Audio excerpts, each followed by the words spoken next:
आज की इस वीडियो में हम आपको 2025 में पड़ने वाली वट सावित्री पूजा के बारे में संपूर्ण जानकारी देने जा रहे हैं। जैसे कि इस साल यानी कि साल 2025 में वट सावित्री का व्रत कब रखा जाएगा, इसकी पूजा का शुभ मुहूर्त क्या है, पूजा विधि क्या रहने वाली है और इस दिन आपको क्या खाना चाहिए एवं क्या नहीं खाना चाहिए, कौन सी चीज है जो हमें दान में देनी चाहिए और कौन सी चीजें हैं जिसका दान हमें भूल से भी नहीं करना चाहिए। साथ ही हम जानेंगे कि वह कौन सी महिलाएं हैं जिनको वट सावित्री पूजा का व्रत गलती से भी नहीं रखना चाहिए, एवं ये भी जानेंगे कि वट सावित्री की पूजा आपको कैसे करनी है। पहली बार यदि आप व्रत रख रहे हैं तो क्या क्या सावधानियां आपको इस दौरान बरतनी चाहिए, एवं वट सावित्री पूजा के दिन आपको कौन सी किस विधि से पूजा करनी, किस दिन पूजा करनी है, पूजा का शुभ मुहूर्त क्या रहेगा, पूजा विधि क्या रहेगी, ये समस्त जानकारी आज हम आपको इस छोटी सी वीडियो के माध्यम से बताने जा रहे हैं। दोस्तों, आपसे निवेदन है कि वीडियो के अंत तक आपको बने रहना है। वीडियो को काट काट कर नहीं देखना है, वीडियो को पूरा ही देखना होगा, तभी आपको संपूर्ण जानकारी प्राप्त होगी। दोस्तों, वट सावित्री व्रत के दिन चाहे कुछ करना या ना करना, और यह एक काम जरूर से करना, अखंड लक्ष्मी और सौभाग्य की प्राप्ति होगी। दोस्तों, आज की वीडियो बहुत ही महत्वपूर्ण है, तो इस वीडियो को खास करके सुहागिन महिलाओं तक जरूर से शेयर कर दीजिएगा, क्योंकि वट सावित्री का व्रत शादीशुदा महिलाओं के लिए ही है। तो दोस्तों, चलिए वीडियो में आगे बढ़ते हैं। पर उससे पहले यदि आप भी अपने जीवन में भगवान भोलेनाथ एवं माता पार्वती जी की असीम कृपा, उनका आशीर्वाद प्राप्त करना चाहते हैं तो कमेंट बॉक्स में ओम नमः शिवाय जरूर लिख दें। दोस्तों, वट सावित्री व्रत हिंदू धर्म का एक प्रमुख त्योहार है जो कि साल में एक ही बार आता है। वट सावित्री का व्रत सुहागिन महिलाएं अपने पति के लंबी उम्र एवं स्वस्थ निरोगी जीवन के लिए करती हैं। हर वर्ष ये सावित्री व्रत ज्येष्ठ मास की अमावस्या तिथि के दिन रखा जाता है। आज इस वीडियो में हम जानेंगे कि वट सावित्री व्रत कैसे करें। नहाए खाए से लेकर पारण तक की संपूर्ण जानकारी आपको सिर्फ इसी वीडियो के माध्यम से प्राप्त हो जाएंगी। साथ ही हम आपको शास्त्रों के अनुसार पति की कुशलता के लिए इस दिन कौन सा श्रृंगार आपको करना चाहिए, ये भी आपको बताएंगे। तो दोस्तों, पंचांग के मुताबिक वट सावित्री व्रत ज्येष्ठ मास की अमावस्या तिथि पर रखा जाता है। इस साल ज्येष्ठ माह की अमावस्या तिथि की शुरुआत 26 मई 2025 को दिन में 12:11 पर हो रही है। इसका समापन अगले दिन यानी 27 मई 2025 को दिन में 12:11 पर हो रही है। 2025 को सुबह 8:31 पर होगा। ऐसे में 26 मई 2025 को वट सावित्री व्रत का व्रत रखा जाएगा और इसके एक दिन पूर्व यानी कि 25 मई को हम नहाए खाए करते हैं। तो नहाए खाए के दिन आप सबसे पहले नाखून काट लीजिएगा, उसके बाद बोल दो लीजिएगा। और इस दिन हमें शुद्ध सात्विक भोजन करना चाहिए, यानी लहसुन, प्याज, बैंगन, मसूर की दाल के बिना आपको इस दिन भोजन ग्रहण करना चाहिए, क्योंकि ये सभी चीजें तामसिक प्रवृत्ति की होती हैं, जिस वजह से वट सावित्री के व्रत में इन्हें खाना निषेध माना जाता है। साथ ही आप इसी दिन अपने दोनों हाथों में मेहंदी जरूर लगा लें, क्योंकि देखिए दोस्तों, मेहंदी और महावर सुहागिन स्त्रियों की शान होती है। इसलिए आप इस दिन यदि कोई विशेष प्रकार के साजो श्रृंगार नहीं कर पाते हैं तो आप कम से कम मेहंदी और महावर जरूर लगा लें। और अगर आपके घर में वट सावित्री व्रत के दिन ठेकुआ बनाने की परंपरा है तो आप ठेकुआ भी नहाए खाए के दिन ही बना लें। और उसके अगले दिन हम व्रत रखेंगे, तो व्रत के दिन आप लोग सुबह जल्दी उठ जाइएगा। सुबह जल्दी उठकर आप स्नान कर लीजिएगा और इस दिन हमें लाल पीला वस्त्र पहनकर ही पूजा करनी चाहिए। तो आपके पास नई साड़ी है तो आप लोग नई साड़ी पहन लीजिएगा, या आप अगर शादी का जो भी साड़ी है पहनना चाहती हैं तो वह भी पहन सकती है। और चूड़ी आप लोग एक डब्बा या लेट ही नया जरूर खरीद लीजिएगा। साड़ियाँ पहने हुआ भी पहन सकती है, लेकिन चूड़ियाँ आप अपने लिए एक नया जरूर से ले लीजिएगा। और उस दिन 16 श्रृंगार किया जाता है, तो आप अपना सिंदूर से मांग भर लेना लें और गले में मंगलसूत्र पहन लें। पैर में पायल, बिछुआ और महावर जरूर लगा लीजिएगा। और जो शादी का चुनरी रहता है वह ओढ़कर ही हमें उस दिन पूजा करनी चाहिए। और आप लोग मांग में जो मांग टीका है वह भी जरूर पहन लीजिएगा। और इस दिन हमें टीका पहनकर ही पूजा करनी चाहिए। सुहाग का सबसे बड़ा प्रतीक टीका होता है। तो आप लोग टीका जरूर पहन लीजिएगा। और दोस्तों, कई बार क्या होता है कि बहुत सारे लोगों के आसपास वट वृक्ष नहीं होता है, या जो किसी कारणवश नहीं जा सकते हैं, ऐसे लोग अपने घर में कोई छोटा सा वट वृक्ष खरीद कर ला सकते हैं, या वृक्ष की टहनियों को भी लाकर उनकी विधिवत पूजा कर सकते हैं। लेकिन वृक्ष के पास जाकर पूजा करना अधिक पुण्यकारी होता है, इसलिए जब तक बहुत जरूरी ना हो तब तक घर में पूजा ना करें। लेकिन दोस्तों, ध्यान रखिएगा, वट, सावित्री, पूजा के दिन कभी भी हमें बरगद की टहनी नहीं तोड़नी चाहिए। तो आप लोग एक दिन पहले ही बरगद यानी कि वट वृक्ष की टहनियां मंगवा कर रख लीजिएगा, और 26 मई की पूजा में उसी टहनी का इस्तेमाल आप कर लें। इस पूजा में गौरी गणेश का सबसे पहले पूजन किया जाता है, उसके बाद ही हम वट वृक्ष की पूजन करते हैं। और आप गौरी माता हल्दी से बना लीजिएगा, और सुपारी में कलावा लपेटकर गणेश जी बना लीजिएगा। अब आप एक लाल कपड़ा ले लीजिएगा, उसके बाद ही पूजन करते हैं। फिर चावल के आटे में थोड़ा सा हल्दी मिक्स करके हमें अपन बना लेना चाहिए वट वृक्ष में लगाने के लिए, और श्रृंगार की सामग्री भी चढ़ाई जाती है, तो आप अपने लिए भी चढ़ा लीजिएगा।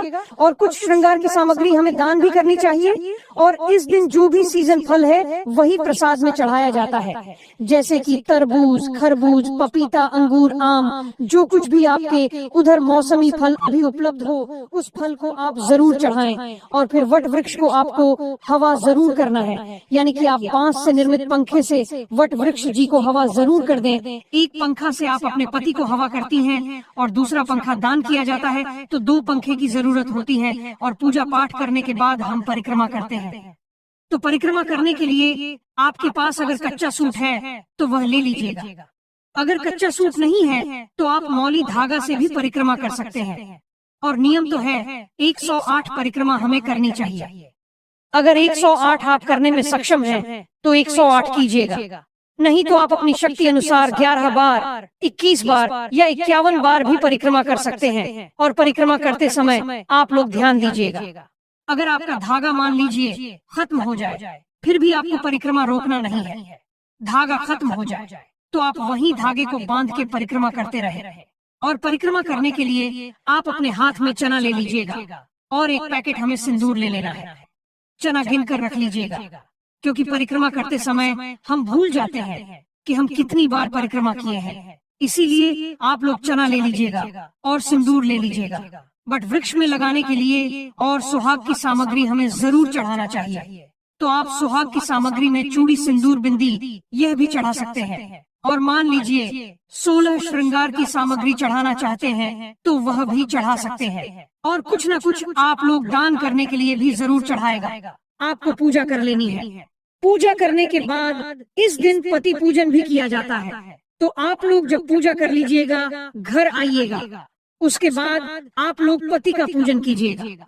सबसे पहले पति को जल से पैर धोया जाता है, उसके बाद हम पंख से हवा करते हैं, टीका लगाते हैं और उनके हाथ में कलावा बांधते हैं। और जो भोग प्रसाद हम लाते हैं वह हम पति को खिलाते हैं।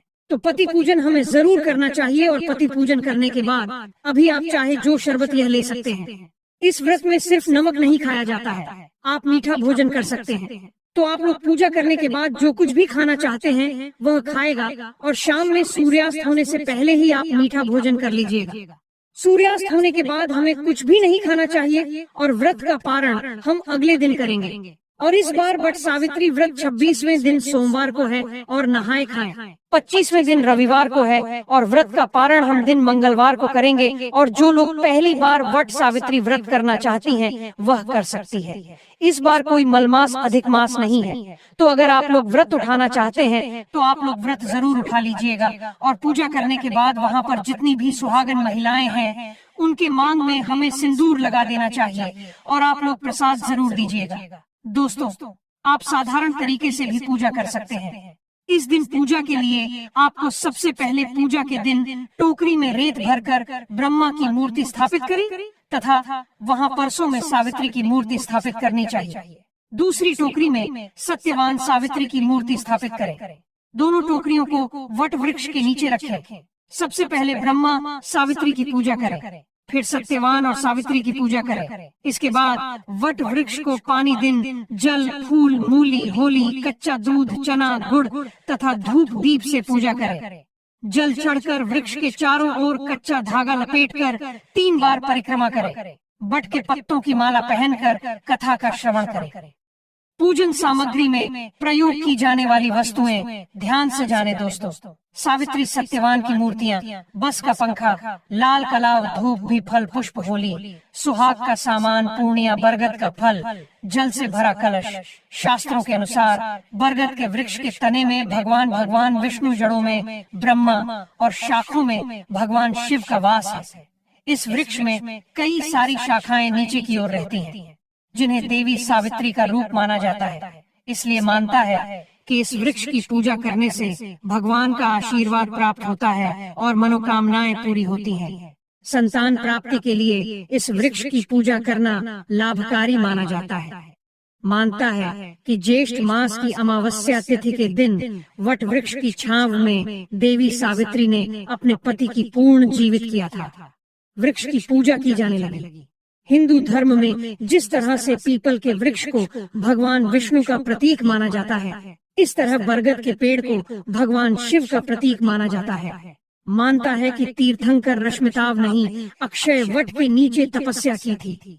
इस स्थान को प्रयाग में रक्त देव तपस्थली नाम से भी जाना जाता है। दोस्तों, इस दिन कौन सी गलतियां भूलकर नहीं करनी चाहिए, ले जानते हैं। बट सावित्री के व्रत में ऐसी कौन सी 3 चीज हैं जिसे सावित्री माता को नहीं चढ़ाना चाहिए तथा पूजा में इन चीजों को शामिल नहीं करना चाहिए, नहीं तो आपका व्रत टूट जाएगा और आपको पाप लग जाएगा।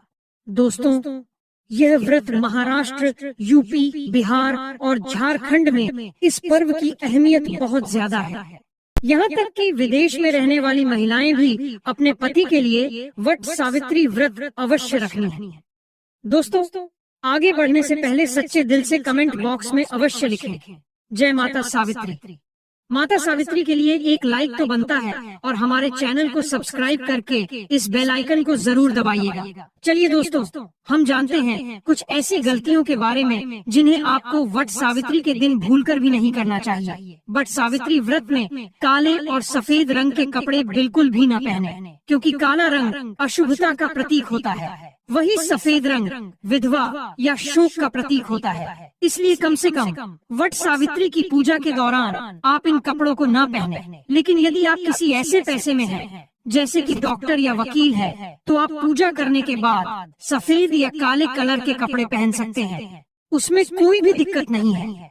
लेकिन कोशिश करें कि पूजा के वक्त लाल, गुलाबी, कत्थई, बैंगनी इन सभी रंगों के कपड़े आप पहने। ऐसा करने से माता आपसे अति प्रसन्न होगी और आपको अखंड सौभाग्यवती की प्राप्ति होगी। दोस्तों, इस समय जितना ज्यादा हो सके श्रृंगार आदि का दान करें, इससे आपके पति पर कभी कोई कष्ट नहीं आएंगे। माता सावित्री प्रसन्न होती है। लेकिन याद रहे, खुद का मेकअप दान न करें, बाहर से खरीद कर ही दान करें। इससे आपके जीवन में कभी भी धन की कमी नहीं होगी। वहीं शास्त्रों के अनुसार माना जाता है कि वट सावित्री के व्रत में व्रतधारी को नमक का सेवन नहीं करना चाहिए, एवं घर में किसी भी व्यक्ति को मांस मदिरा का सेवन नहीं करना चाहिए, एवं इस दिन पति पत्नी को आपस में दूरी बनाकर रखनी चाहिए, एवं कठोर ब्रह्मचर्य का पालन करना चाहिए, क्योंकि इस दिन संबंध बनाने से न सिर्फ व्रत खंडित होता है, बल्कि पति पर संकट भी आ सकता है। इसलिए आप इस बात का विशेष रूप से ध्यान रखें। इसके अलावा वट सावित्री के दिन सुहागिन महिलाओं को दिन के वक्त नहीं सोना चाहिए, क्योंकि शास्त्रों में ऐसा बताया गया है कि किसी भी व्रत को करने के बाद दिन के समय सोने से वह व्रत खंडित हो जाता है। इसलिए आप दिन के वक्त बिल्कुल भी ना सोए। साथ ही वट सावित्री के दिन आप सुबह सूर्योदय से पहले उठ जाएं एवं नित्य कर्मों से निवृत्त होने के बाद भगवान श्री सूर्य नारायण को एक लोटे जल में लाल पुष्प और रोरी डालकर जरूर अर्पित कर दें। इससे आपको भगवान श्री सूर्य नारायण जी की विशेष कृपा प्राप्त होगी। वही दोस्तों, अगली गलती जो आजकल की नवविवाहित महिलाएं करती हैं, वह है मांग में काम सिंदूर लगाना। दोस्तों, हमारे हिंदू धार्मिक ग्रंथों में सिंदूर को पति की लंबी आयु का प्रतीक माना जाता है। ऐसा कहा जाता है, जिस भी महिला की मांग में सिंदूर पूरी तरीके से भरा हुआ होता है, थोड़ा लंबा होता है, उस महिला का पति दीर्घायु होता है। लेकिन आजकल की महिलाएं फैशन के चलते मांग में बस थोड़ा सा सिंदूर लगाती हैं। लेकिन आपको कम से कम वट सावित्री वाले दिन नाक से होकर पूरी मांग में सिंदूर लगा लेना है। शास्त्रों में वट सावित्री व्रत को अत्यंत शुभ और फलदायी व्रत माना गया है। यह व्रत सुहागिन महिलाओं द्वारा अपने पति की लंबी आयु, सुख और समृद्धि की कामना के लिए किया जाता है। इस दिन मांग में सिंदूर भरना बहुत महत्वपूर्ण होता है। कहा जाता है कि इस दिन यदि महिलाएं अपनी मांग में थोड़ा लंबा सिंदूर भरें, तो इससे उनके पति की आयु बढ़ती है और माता सावित्री प्रसन्न होती हैं। जब महिला की मांग में सिंदूर सुशोभित होता है तो वह सौभाग्यवती स्वरूप मानी जाती है। खासकर वट सावित्री और करवा चौथ जैसे व्रतों में सिंदूर को विशेष स्थान प्राप्त है। यदि कोई महिला जानबूझकर या अज्ञानता में मांग में सिंदूर कम भरती है या इस पर ध्यान नहीं देती, तो यह व्रत की पूर्णता में बाधा बन सकता है। इसलिए मांग में सिंदूर जितना अधिक और सुसज्जित रूप से भरा जाएगा, उतना ही यह शुभ फलदायक रहेगा। वट सावित्री के दिन माता सावित्री को लाल फूल अर्पित करने का विशेष महत्व है। लाल फूल प्रेम, श्रद्धा और भक्ति का प्रतीक होता है। जब महिला सच्चे भाव से लाल फूल अर्पित करती है, तो इससे उसके जीवन में प्रेम, सामंजस्य और समृद्धि बनी रहती है। माता सावित्री को लाल रंग अत्यंत प्रिय है और यह उन्हें प्रसन्न करता है। इस दिन घर में मीठे पकवान अवश्य बनाए जाने चाहिए और उन्हें पहले माता को भोग लगाकर फिर प्रसाद रूप में ग्रहण करना चाहिए। यह परंपरा न केवल धार्मिक आस्था का प्रतीक है, बल्कि घर में सकारात्मक ऊर्जा और सुख समृद्धि का प्रवेश भी कराती है। आज के समय में कई महिलाएं वट सावित्री के दिन इसे एक सामान्य व्रत समझकर ब्यूटी पार्लर चली जाती है और बाल कटवा लेती है। यह बहुत बड़ी भूल मानी जाती है। शास्त्रों में इसे घोर पाप कहा गया है। बाल कटवाने से माता सावित्री रुष्ट हो जाती है और इससे पति के जीवन पर संकट आ सकता है। करवा चौथ और वट सावित्री जैसे व्रतों में बालों को कटवाना अशुभ माना गया है। यह व्रत पति की दीर्घायु और अखंड सौभाग्य के लिए होता है और किसी भी तरह की कटौती इसमें व्रत की मर्यादा को खंडित कर सकती है। इस दिन अर्पित की जाने वाली किसी भी वस्तु की पूर्णता और पवित्रता का ध्यान रखना आवश्यक है। कोई भी टूटी फूटी वस्तु, चाहे वह फूल हो, थाली हो या पूजा की अन्य सामग्री, अर्पण योग्य नहीं होती।